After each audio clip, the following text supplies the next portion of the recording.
Okay, well, hello there, and welcome to my very first recording of the Amnesia game, The Dark Descent. My name's Alistair, and I'm going to be starting this game very soon, showing you the first stages of it, how to get through it. But what I first want to say is that it's a brilliant game, and it's really, really scary in quite a lot of it is. And it builds up. It builds up momentum and stuff from right from the start. And my main advice for this game, the best advice I can give, is absorb it fully, completely. Take it for what it is. Enjoy it, savor it. Okay, and it will definitely be worth your while. So the main protagonist, who you'll be playing as, his name's Daniel. Now, he seems like a good guy and stuff, but it turns out there are some dark, deeper lying secrets, which may make you start thinking he's maybe wondering if he really is such a good person after all. But you know, no one is perfect, and it just goes to show that that most anyone would have grey areas in their lives, and yeah, he's made lots of mistakes, but no, he also has a chance to learn from them and gain redemption for himself. So it's just a summary of the character. The main antagonist, his name's Alexander. He's the Baron of Brennenburg Castle. That's where Daniel's trapped. And anyway, Alexander, he comes from another world, another dimension, and he got, apparently, as you find out later in the game, he read between the lines. I think he might even say it explicitly. Actually, he got kicked out of his world for, I don't know, whatever reason, and he supposedly got someone there who he loved, a woman, female, and he longs to go back to her as well. So he wants to get out of this world. And as you find out a bit later on in the game, he's kind of used Daniel, actually, for his own ends. But I'm not going to say any more than that, because I don't want to give the game away, such. But you don't get to see Alexander in person until the very end of the game, when you get to the inner sanctum, the innermost part of the castle, the deepest level part of the castle. As I said already, brilliant game, fantastic. My only criticism of it would be that sometimes it's the light's too bright when Daniel has flashbacks and things. So if that's not for you, you don't like that, then just close your eyes, cover it, and look away, and just, yeah. It's not a huge issue. It's just for some people, like myself included, can't handle bright lights like that, then just look away. But that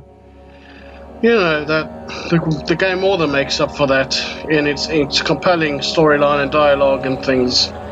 And yeah, I mean, it's cliched. It's from the 19th century and stuff, in an old castle and stuff, castle ruins. But I like that. I quite like that. It definitely does add a lot of tension and fear and stuff. So yeah, enough about that. I'll show you the mechanics soon of how to play in this game. But all I'll say for now is the best thing to do is pick up as much tinderboxes as you can, and it may be frustrating and take a while before you get your first oil can. But of oil, I mean, for a lamp, and pick up a lantern. But it's not that bad, and just conserve the tinderboxes you get as best you can for at least the first third of the game. Because when you get to what's called the prison section, that's Prison North and Prison South, then you will need, believe me, you will need as many tinderboxes as you can have. And you still need to try and conserve it in that section, but you will need to use quite a few of them. So that's the key in this game. The main key to this game is gather as many as you can and conserve them, use them sparingly, and only use more of them where it's absolutely necessary. Like in the prison section, for example, or arguably the toughest section of the whole game. I don't want to give anything away, but there is another. Actually, no, I will. All I'll say for now is there's a section called the morgue, right? Like as you'll gather in this game, there'll be lots of dead people and dead bodies. I mean, what can you expect? It's a horror game after all. So, yeah, the morgue is really pretty scary as well. And you'll definitely need plenty of tinderboxes there. So, yeah. But more than enough babbling on now. The other thing I'm trying to remember, so it's been difficult to remember anything with the music playing background noise, but I want the music playing, let's just add attention to the game. The other thing is, besides the tinderboxes, I'm trying to remember, is to, what was it? Your sanity bar, that's right. It's best to try and make bits of progress, because when you get nearer to light, it will not really drastically improve your sanity. It will keep it intact. That's the best. Just staying in light, or finding light areas, whatever. Or lighting up something, candlelight. That's actually get your sanity back up to higher, where you want it to be. You would need to actually make good bits of progress in it. Yeah, I mean, some of the puzzles link to that is the puzzles for problem solving to make progress. Some of the puzzles later on in the game are quite challenging, but I'll explain when you get there. And I like the structure of the game. It starts off quite linear and then gradually gets less linear and more back and forth and stuff having to do, which makes sense because it's something to get more and more difficult as you get further in. So it's not just on the horror scale and fear factor, it gets more scary. It's also on the difficulty of problem solving, and it becomes less and less linear as you progress. And one other thing is I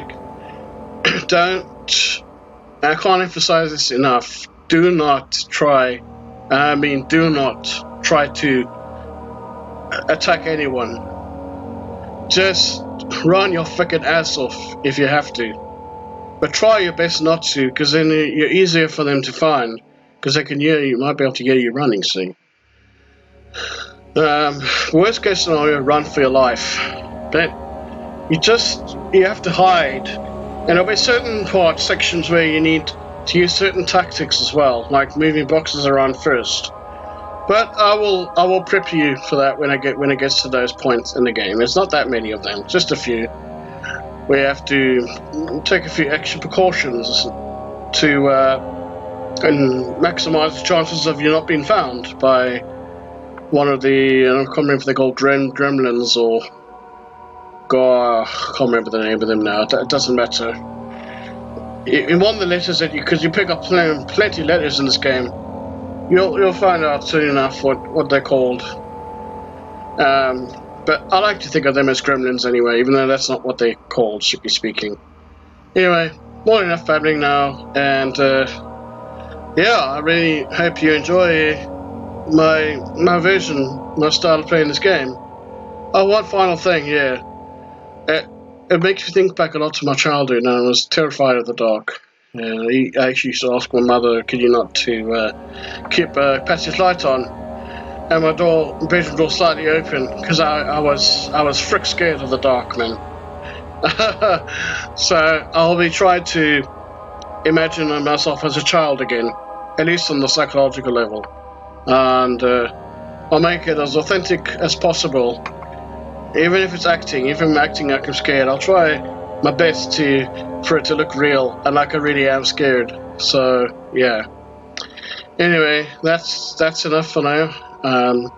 Next video, I'll actually go into the game proper and show you all what to do. And from now on, my face will be in the top left of the screen, a much smaller sort of window. It was just for the sake of my introductory video, I wanted to be like this. So anyway. Alright, so I hope you all enjoy this and my upcoming videos. Cheers for everyone.